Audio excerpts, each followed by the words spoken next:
Hello student, today we explain next lecture of biomolecules class 11 biology. Last lecture हम लोगों ने पढ़ा था बेटा बायोमोलिक्यूल्स में बायोमोलिक्यूल्स क्या होते हैं, फिर उसमें हमने पढ़ा था कि कौन कौन से कंपोनेंट्स में इंक्लूडेड होते हैं, कार्बोहाइड्रेट, प्रोटीन, फैट में लिपिड हमने बात की थी, ठीक, विटामिन एंड मिनरल्स ये भी हमको इंक्लूडेड है इसमें, एंजाइम्स हम पढ़ेंगे।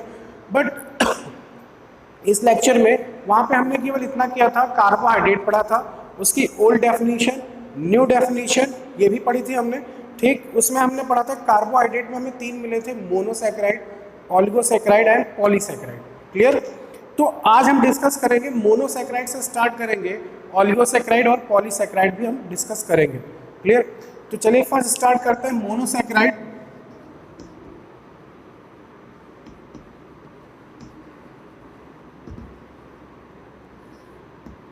मोनोसैकेराइड में बेटा हमने डिस्कस किया था ये एक ऐसी इस मोनोसैकेराइड में जो भी कंपोनेंट्स आते हैं उसकी हम हाइड्रोलिसिस नहीं कर सकते, जबकि हमने ऑलिगोसैकेराइड में और पॉलीसैकेराइड में ये पढ़ा था कि उसमें नंबर ऑफ मोनोसैकेराइड 2 से लेके 10 तक होते हैं ऑलिगो में, और पॉलीसैकेराइड में हमने पढ़ा था मोर देन 10 होते हैं, मैक्सिमम कहीं तक भी जा सकते हैं, और डिपेंड करता है नंबर ऑफ मतलब कंपोनेंट कौन सा है जिसमें नंबर ऑफ मोनोसैकेराइड ज़्यादा से ज़्यादा होंगे। तो अभी के लिए हमें क्या समझना है कि मोनोसैकेराइड में जो भी एग्जाम्पल इसमें आएंगे वो आपके केवल उनकी हाइड्रोलिसिस नहीं हो सकती, केवल वो सिंपल जिस फॉर्म में वो सिंपल फॉर्म में ही रह जाते हैं, उससे सिंपल फॉर्म उनका नहीं बन सकता। क्लियर? तो मोनोसैकेराइड अगर हम बात करें मोनोसैकेराइड में तो सिंपल शुगर आते हैं, स्वीट इन टेस्ट होते हैं, ये सारे कंपोनेंट्स में आपको मिलेंगे। अगर मैं इसका मोनोसैकेराइड को आपको डिवाइड एक्सप्लेन करूं तो इसमें आपको दो ग्रुप मिलेंगे, एक होता है एल्डिहाइड ग्रुप और एक होता है बेटा कीटोन ग्रुप। आपने क्लास 10th में पढ़ा था कार्बोनेट्स कंपाउंड में एल्डिहाइड और कीटोन आया था केमिस्ट्री में। एल्डिहाइड CHO ग्रुप होता है RCHO, और ये होता है बेटा RC double bond O R, ठीक, कीटोन ग्रुप। तो इसमें कीटोन और एल्डिहाइड ये दोनों कंपोनेंट होते हैं। अब एल्डिहाइड के लिए जो जनरल फॉर्मूला होता है, जनरल फॉर्मूला मैं इधर लिख दे रहा हूँ थोड़ा वहाँ पे, ताकि आपको यहाँ पे आसानी से एक्सप्लेन किया जा सके, बार बार रफ नहीं करना पड़ेगा। एल्डिहाइड का जो जनरल फॉर्मूला होता है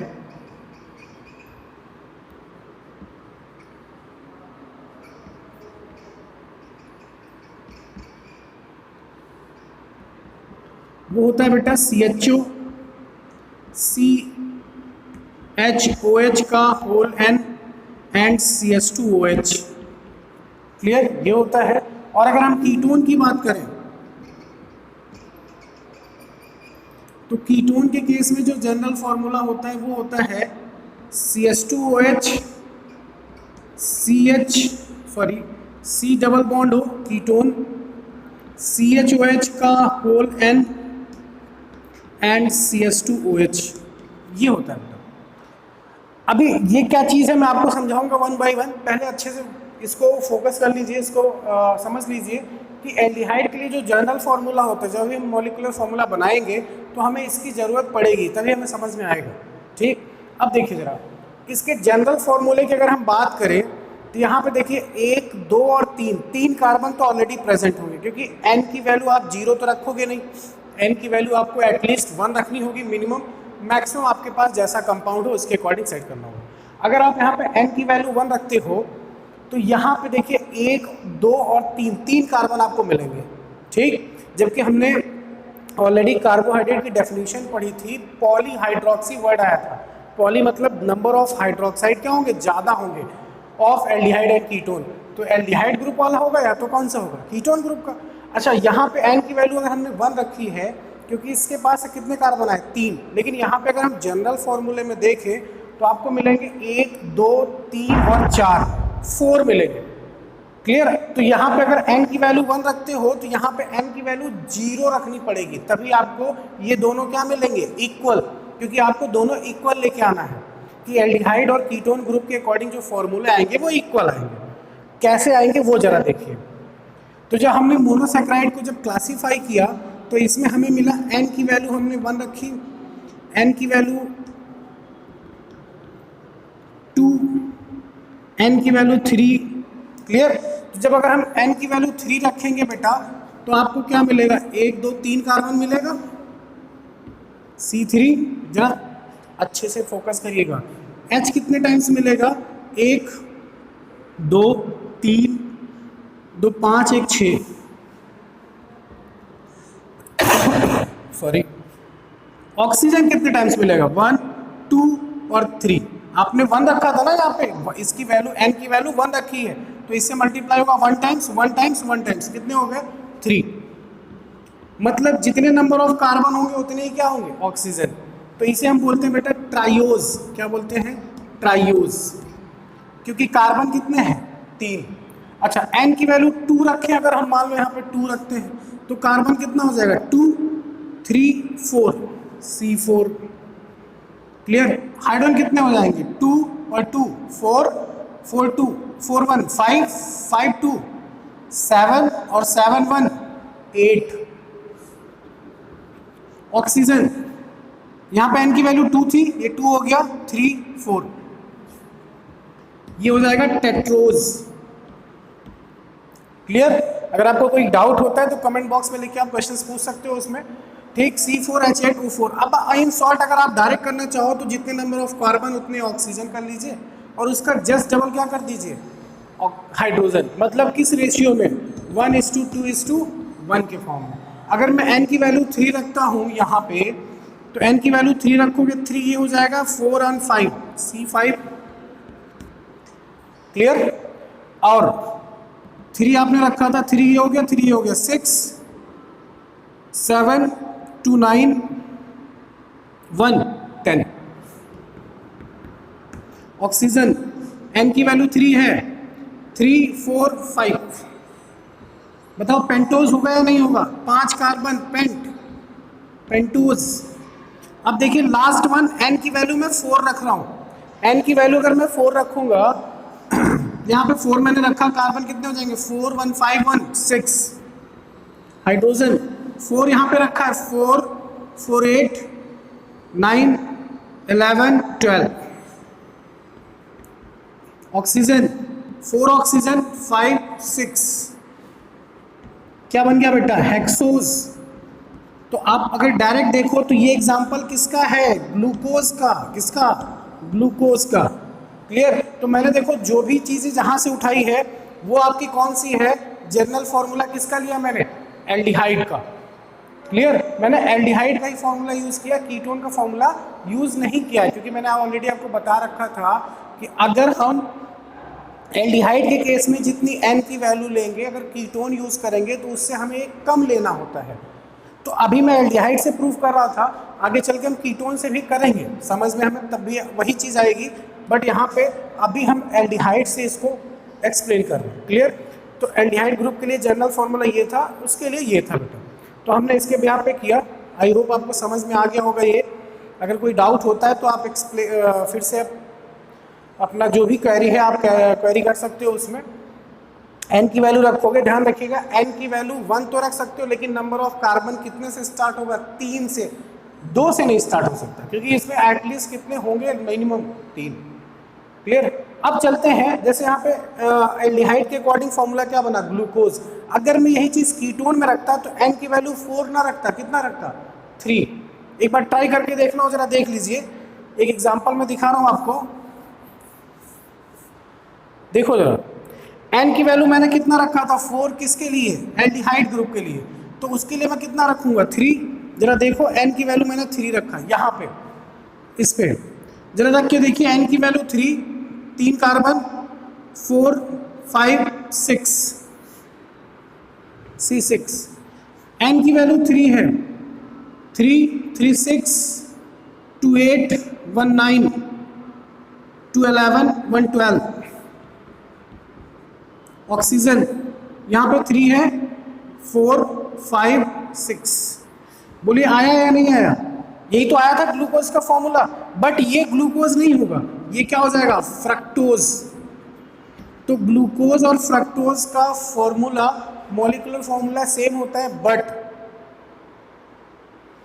फ्रक्टोज में कौन सा ग्रुप प्रेजेंट होगा, कीटोन, और ग्लूकोज में कौन सा होगा, aldehyde. It is the main difference between glucose and fructose के स्ट्रक्चर में। अगर आप देखोगे तो वहाँ पे आपको कीटोन ग्रुप मिलेगा फ्रक्टोज में, और ग्लूकोज में कौन सा मिलेगा? Aldehyde group. क्लियर? अब बात करते हैं स्ट्रक्चर की कि ग्लूकोज का स्ट्रक्चर बना कैसे। प्रिपरेशन भी थोड़ी बहुत देख लेते हैं। चलो,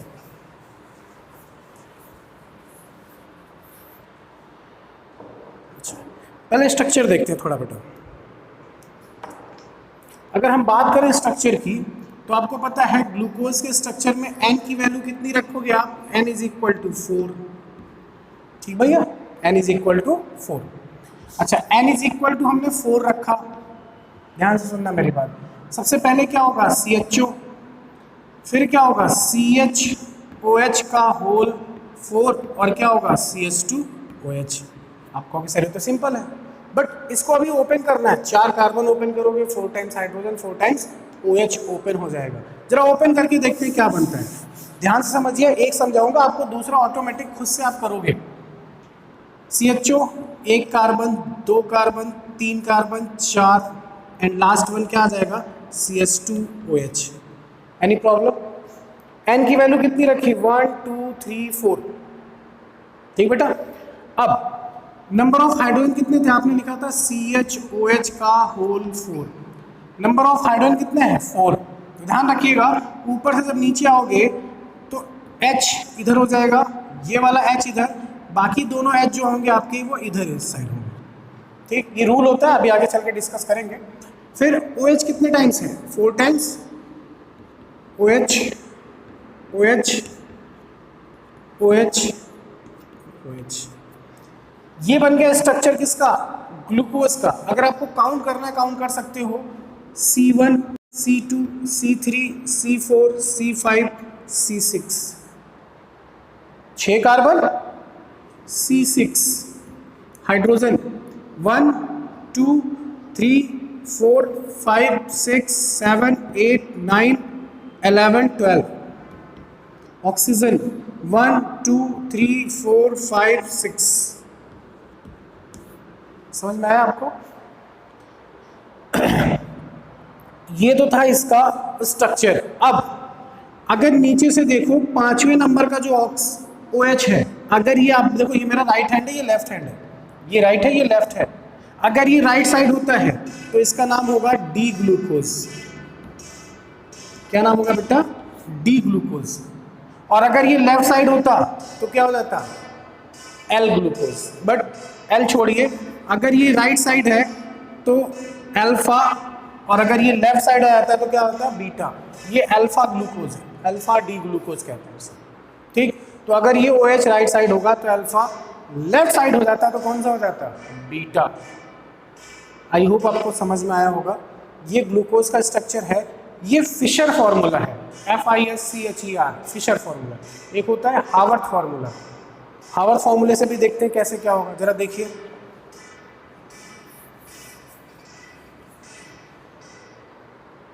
हावर्थ फॉर्मूले से देखो,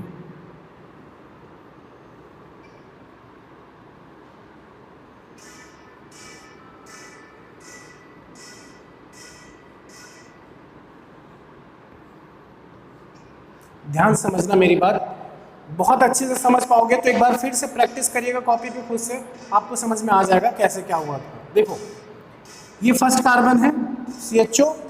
अगर मैं इस स्ट्रक्चर को ओपन कर दूं तो ये कुछ इस तरह लिखा जाएगा। बोलिए, लिखा जाएगा ना ये ऐसे ही? अच्छा, होगा क्या?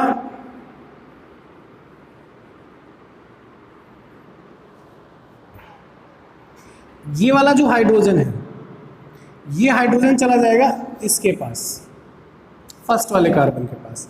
जैसे ही जाएगा तो आपको पता ये हो जाएगा H, ये वाला बॉन्ड क्या कर देगा? ये तोड़ देगा। भाई एक बॉन्ड नया बना रहा है तो एक बॉन्ड तोड़ेगा, तोड़ दिया। अब ये जो ऑक्सीजन है ये अकेला हो जाएगा, तो इस ऑक्सीजन के साथ डबल बॉन्ड बनने चाहिए। ये ऑक्सीजन क्या करेगा? एक बॉन्ड बनाएगा इस कार्बन के साथ और एक बॉन्ड बनाएगा इस कार्बन के साथ। सॉरी सॉरी सॉरी सॉरी, ये जो H आया था बेटा, एक बार फिर से देखिए जरा। ये जो आपका यहाँ पे OH लिखा था, ये H आया, यहाँ पे ये H इसके साथ कंबाइन होता है, तो यहाँ से एक जो डबल बॉन्ड था ये बॉन्ड टूट जाता है, यहाँ का H चला गया इसके पास, तो ये हो गया OH और ये हो गया O। कार्बन ने डबल बॉन्ड तोड़ दिया ऑक्सीजन से, और ये ऑक्सीजन क्या करेगा, अब एक बॉन्ड इनके साथ फॉर्म करेगा और एक बॉन्ड किसके साथ फॉर्म कर लेगा, इस कार्बन के साथ। ठीक, एक बार फिर से देखिए, पहले जो लिखा हुआ था कुछ इस तरह था कि जब आपने CHO को ओपन किया तो ऐसे बना हुआ था CHO, यहाँ लिखा हुआ था OH, आपने क्या किया, ये वाला H दे दिया, इसको यहाँ चला गया तो ये हो गया H, इधर आ गया तो ये बॉन्ड क्या हो जाएगा, टूट जाएगा। और ये ऑक्सीजन क्या करेगा, ऑक्सीजन हमेशा डबल बॉन्ड बनाता है, ये इससे बनाएगा और एक बॉन्ड किससे बना लेगा, इस कार्बन से। क्लियर। अब देखो ये कौन सा कार्बन था, फर्स्ट, सेकंड, थर्ड, फोर्थ, 5, पांचवें नंबर का कार्बन किसके साथ जुड़ा हुआ है, फर्स्ट नंबर के साथ। 5 नंबर का कार्बन फर्स्ट नंबर के साथ जुड़ा हुआ है, ध्यान रखना मेरी बात बहुत अच्छे से। अब ये फर्स्ट है, ये सेकंड है, ये थर्ड है, ये फोर्थ है, ये फिफ्थ है। क्लियर। अब फिफ्थ नंबर का कार्बन है और कौन से नंबर से जुड़ा हुआ है, फर्स्ट नंबर, फिफ्थ फर्स्ट आपस में ज्वाइंट है, फिफ्थ फर्स्ट आपस में ज्वाइंट है। अब जितने OH आपके राइट साइड हैं, ये मेरा राइट हैंड है, ये लेफ्ट हैंड है, जितने राइट साइड हैं उनको नीचे और जितने लेफ्ट साइड हैं उनको ऊपर, जैसे ये नीचे है ये ऊपर है। क्लियर। या फिर जितने राइट साइड हैं उनको बाहर और जितने लेफ्ट साइड हैं उनको अंदर, ऐसे। अब देखिए जरा, देखिए 1 पे OH है राइट साइड और H यहाँ है, तो OH कहाँ जाएगा, नीचे, H कहाँ चला जाएगा, ऊपर। क्लियर। सेकंड नंबर पे फिर राइट साइड है, H अंदर है, लेफ्ट साइड ऊपर चला जाएगा, OH नीचे। जरा थर्ड नंबर फोकस करिए, OH लेफ्ट साइड है, OH कहाँ जाएगा, अंदर, H कहाँ जाएगा, नीचे। ठीक। फोर्थ नंबर पे फिर राइट साइड है, फिर नीचे आ जाएगा OH और H जाएगा ऊपर। जरा इस पे आइए फिफ्थ नंबर पे, फिफ्थ नंबर पे H लेफ्ट साइड है, कहाँ जाएगा, अंदर, अंदर अंदर, और CH2OH कहाँ चला जाएगा, ऊपर। ये बन गया।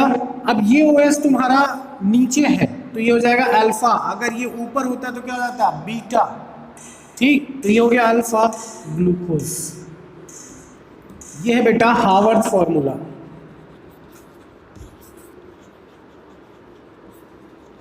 ये कौन सा था, फिशर फॉर्मूला, ये कौन सा है, हावर्थ फॉर्मूला।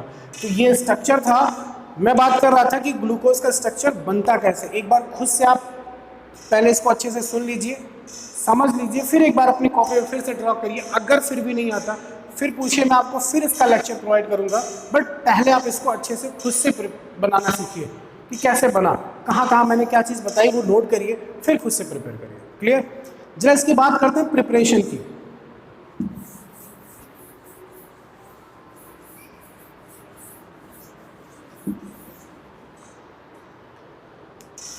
अगर हम प्रिपरेशन की बात करें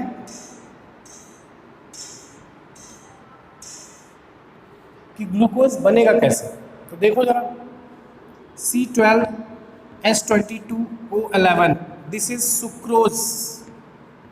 अगर मैं सुक्रोज की हाइड्रोलिसिस करा दूं, इसमें वाटर ऐड कर दूं, ठीक, इसमें मैंने वाटर ऐड कर दिया, तो आपको पता है रिएक्टेंट में एलिमेंट सेम हो तो आपस में क्या हो जाते हैं, ऐड हो जाते हैं। 12 कार्बन है, इसको 2 में डिवाइड कर दो, 6 6, 22 hydrogen plus 2 24, 12 plus 12 24, oxygen 11 1 12, 6 6, 1 molecule of glucose and 1 molecule of fructose.